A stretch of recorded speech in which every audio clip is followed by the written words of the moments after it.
নমস্কার, শুভ্রার Bengali story telling চ্যানেলে সকলকে স্বাগত। আজকে আমি বনফুলের লেখা ছোট ছোট দুটো সুন্দর গল্প নিয়ে হাজির হয়েছি। চলুন গল্প দুটো শোনানো যাক। প্রথম গল্পের নাম তপন। সন্ধ্যা উত্তীর্ণ হয়ে গেছে। বলিষ্ঠ গঠন ব্যক্তিটা নিঃশব্দ নিপুণতা সহকারে বাতায়ন পথে প্রবেশ করল।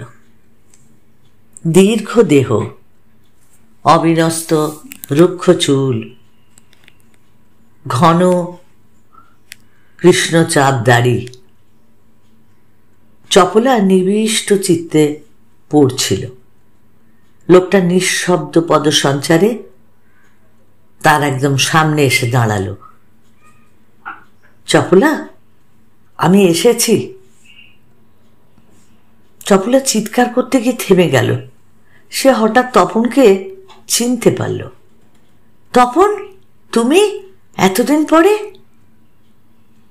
হ্যাঁ, 10 বছরের অক্লান্ত চেষ্টা আজ সফল হয়েছে। আজই জেল থেকে পালিয়েছি। আর দেরি করো না, চলো শিগগিরই। কোথায়? প্ল্যান ঠিক করে ফেলেছি। প্রথম চাটগা, তারপর রেঙ্গুন, তারপর পাহাড় পেরিয়ে। চপলা চুপ করে রইল। তপন হাসল। তোমার সিঁদুরটা দেখতে পেয়েছি।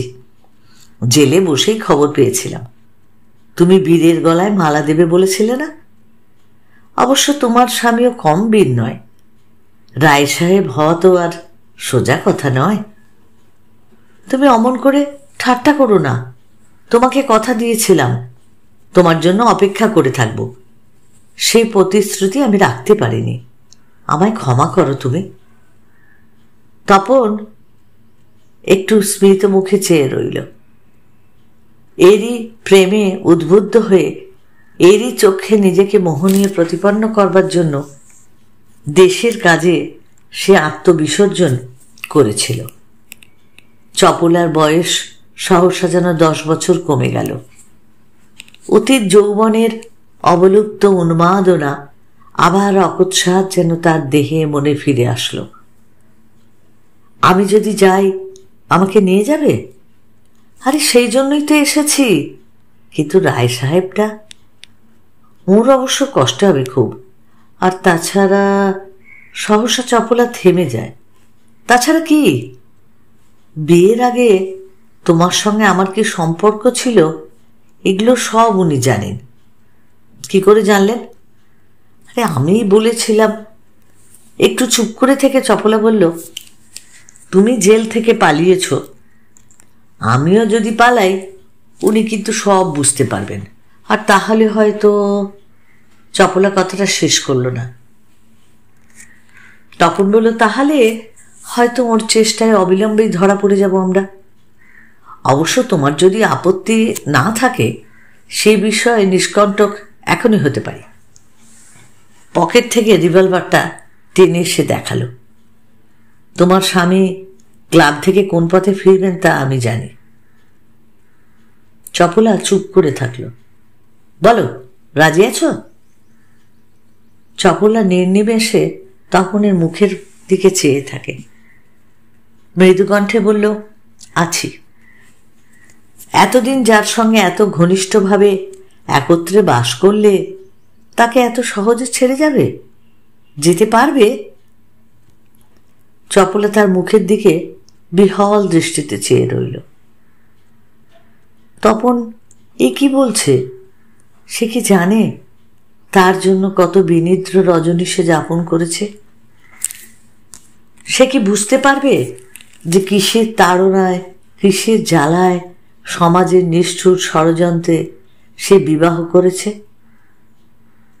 নারীর ব্যথা, নারীর দুর্বলতা, নারীর সমস্যা, নারী হৃদয়ের দুর্বদ্ধ জটিলতা কতটুকু জানে সে, কতটুকু বোঝে?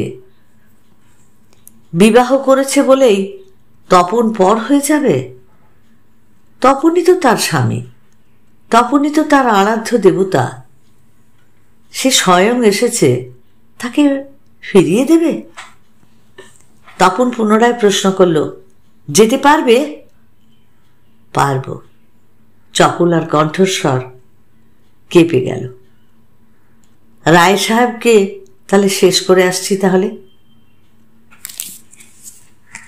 তপন চলে গেল। 1 ঘন্টা পর দ্বার পথে একটা শব্দ হলো। তড়িৎ স্পৃষ্টবৎ চপলা উঠে দাঁড়ালো। দ্বার ঠেলে রায় সাহেব প্রবেশ করলেন। তপন নয়। তপন কিন্তু আর ফিরল না। বনফুলের দ্বিতীয় গল্পের নাম ছোট লোক। উন্নত মস্তক রাঘব সরকার দুপুর দ্বীপ্রহরে নিদারুণ রৌদ্র উপেক্ষা করে দ্রুত পদে পথ চলছিল। তার পরনে খদ্দর, মাথায় ছাতা নেই, পায়ে জুতো অবশ্য আছে, কিন্তু সেটা এমনই কণ্টক সংকুল যে বিক্ষত পদদ্বয়কে সরসজ্জাশায়ী ভীষ্মের মর্যাদা দিলে খুব বেশি বোধহয় অন্যায় হবে না। উন্নত মস্তক রাঘব সরকারের কিছু ভ্রুক্ষেপ নেই। তিনি খুব দ্রুত চলছেন। সুনির্দিষ্ট নীতি অনুসরণকারী অনমনীয় চরিত্র রাঘব সরকার চিরকালই উন্নত মস্তিষ্ক। তিনি কখনো কারো অনুগ্রহের প্রত্যাশী নন।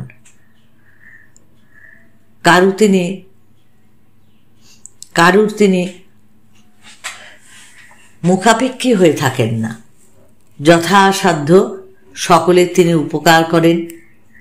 পারতপক্ষে কার দ্বারা বরং উপকৃত বরং তিনি হন না। সক্রিয় মস্তক সর্বদা উন্নত রাখাই তার জীবনের বোধহয় একটা সাধনা। ঠুন ঠুন করে ঘন্টা বেজে এক রিকশাওয়ালা তার পিছু নিল। রিকশা চাই বাবু, রিকশা। রাঘব একবার ঘাটটা ফিরিয়ে দেখল। অস্থি চর্মশাল লোকটা তার দিকে লোলুপ দৃষ্টিতে চেয়ে আছে। যারা নিতান্তই অমানুষ তারাই মানুষের কাঁধে চড়ে যায়, এটাই রাঘবের ধারণা। তিনি জীবনে কখনো পালকি অথবা রিকশা চড়েননি। চড়া অন্যায় তিনি মনে করেন। খদ্দরি আস্তিন দিয়ে কপালের ঘামটা মুছে বললেন, না না, চাই না। দ্রুত পদে হাঁটতে লাগলেন। ঠুন ঠুন করে আবার ঘন্টা বেজে রিকশাওয়ালাটা তার পিছু পিছু আসতে লাগলো। সহসা রাঘব সরকারের মনে হলো বেচারার এটাই হয়তো অন্য সংস্থানের একমাত্র উপায়। রাঘব রতবিদ্য ব্যক্তি, সুতরাং তার মস্তিষ্কে ধনিকবাদ, দরিদ্র নারায়ণ, এইসব পল্লীর সব দুর্দশা, ফ্যাক্টরি, জমিদারি, এসব তার অনেক কিছুই নিমেষের মধ্যে তার মাথায় খেলে গেল। তিনি আরেকবার পিছু ফিরে চাইলেন। আহ, সত্যিই হয়তো লোকটা, আর লোকটা কিরকম জনাশীর্ণ, অনাহার ক্লিষ্ট। তখন তার হৃদয়ে একটা দয়ার সঞ্চার হলো। ঘন্টা বাজিয়ে রিকশাওয়ালা আবার বলল, চলুন না বাবু, পৌঁছে দিই। কোথায় যাবেন? ওই শিবতলা পর্যন্ত যেতে তুই পয়সা নিবি। 6 পয়সা। আচ্ছা আয়। রাঘব সরকার চলতে লাগলেন। আসুন বাবু, চলুন। আরে তুই আয় না। রাঘব সরকার গতিবেগ বাড়িয়ে দিলেন। রিক্সাওয়ালা পিছু পিছু ছুটতে লাগলো। মাঝে মাঝে কেবল এই নিচে যে কথাগুলো, এরপরে যে কথাগুলো আমি বাক্য বিনিময় হচ্ছে সেটাই বলছি। আসুন বাবু, চলুন। আরে বাবা তুই আয় না। শিবতলায় পৌঁছে রাঘব সরকার পকেট থেকে 6টা পয়সা বার করে বলল, এই নে। রিক্সাওয়ালা বলল, আপনি চললেন কই? আমি রিক্সা চড়ি না। কেন? রিক্সা চড়া পাপ। ও, তা আগে বললেই পারতেন। লোকটার চোখে মুখে একটা নীরব অবজ্ঞা মূর্ত হয়ে উঠল। সে ঘামটা মুছে আবার চলতে শুরু করে দিল। আরে পয়সাটা নিয়ে যা।